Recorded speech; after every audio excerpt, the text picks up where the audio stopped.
In less than a night, the Middle East was once again shaken by a wave of intense tensions as Israel and Iran officially entered a phase of direct confrontation, no longer limited to diplomatic threats or indirect conflicts.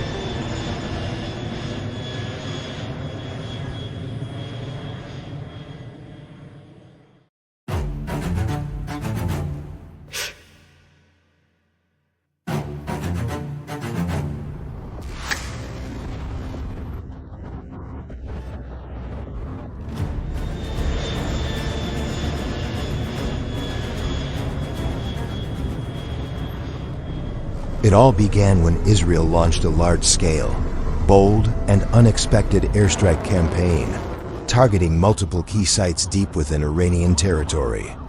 Although Israel has long accused Iran of secretly accelerating its nuclear weapons development, as of the time the airstrike campaign was carried out, no verified evidence had been publicly released by international monitoring agencies.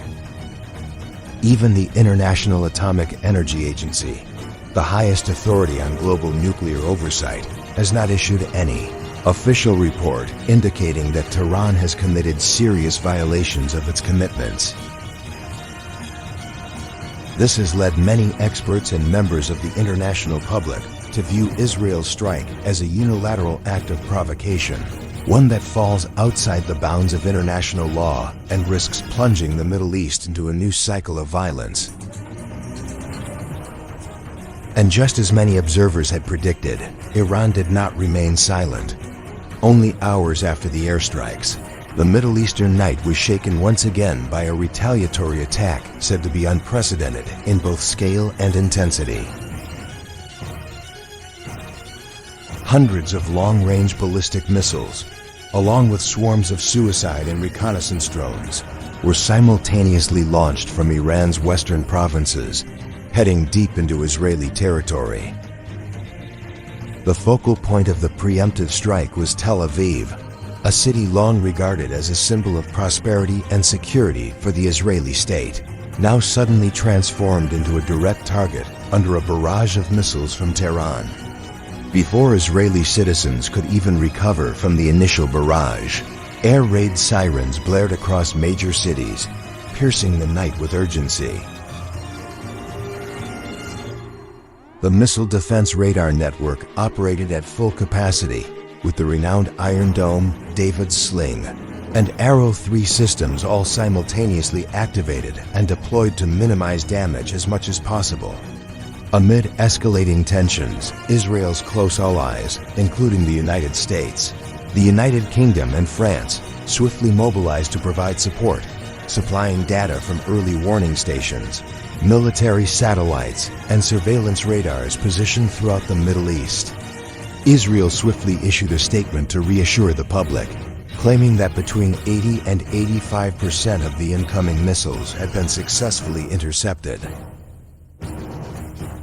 However, on-the-ground reports revealed that a significant number of missiles had penetrated the dense air defense network, detonating in key industrial zones, fuel storage facilities, and even residential areas on the outskirts of Tel Aviv. Numerous videos and satellite images released by Iran have revealed locations believed to have been successfully struck, while the Israeli government has yet to fully verify the extent of the actual damage.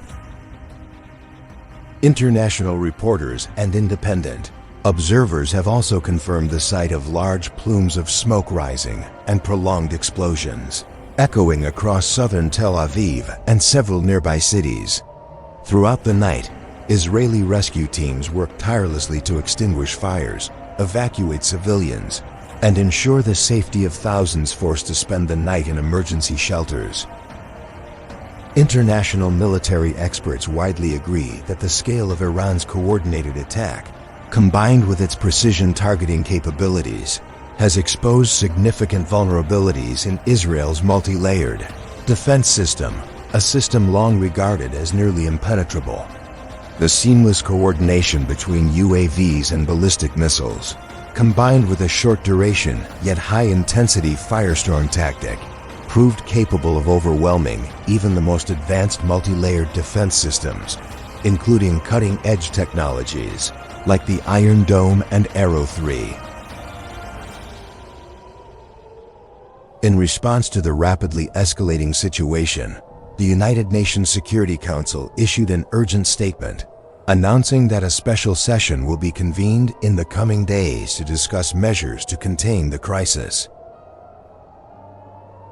The United States and several Western nations have jointly called on Israel to exercise maximum restraint and refrain from launching large-scale military retaliation in order to prevent the outbreak of a full-scale war that could drag the entire Middle East into a new cycle of conflict.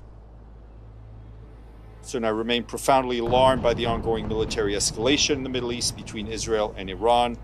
I reiterate my call for the immediate de-escalation leading to a ceasefire. I strongly appeal to all to avoid any further internationalization of the conflict. Any additional military interventions could have enormous consequences, not only for those involved, but for the whole region and for the international peace and security at large. Meanwhile, Russia and China also promptly issued statements urging both sides to immediately cease all military actions and return to the negotiating table in search of a peaceful solution. Gulf countries such as Qatar and the United Arab Emirates have also expressed deep concern that the current confrontation could escalate further, posing a direct threat to global energy security and potentially triggering a new wave of refugees, further complicating the already fragile humanitarian situation. In Washington, the U.S. President immediately convened an emergency meeting with top military and intelligence officials to discuss worst-case scenarios and formulate appropriate response strategies in case the conflict spirals out of control.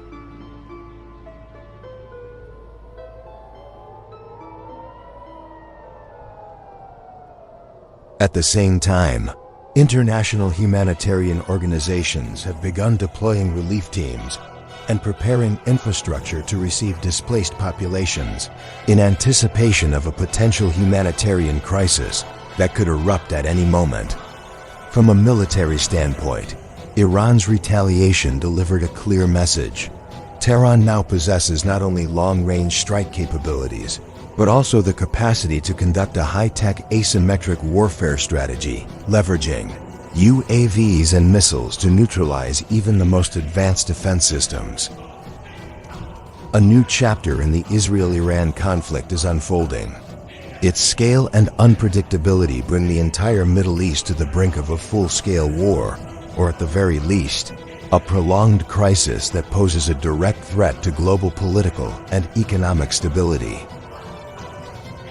At this moment, the world holds its breath, watching Tel Aviv's next move. Will Israel choose a diplomatic solution or escalate further with a larger military campaign? The answer has yet to unfold, but one undeniable reality remains. The Middle East will no longer return easily to its former state of peace.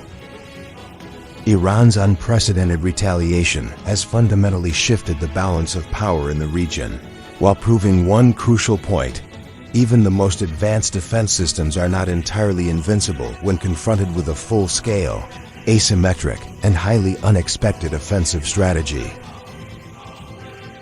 Amid airstrikes, blaring sirens, and long nights spent in shelters, there remains a hope that reason will speak louder than gunfire. For only dialogue and compromise hold the power to pull the Middle East back from the brink of all-out war.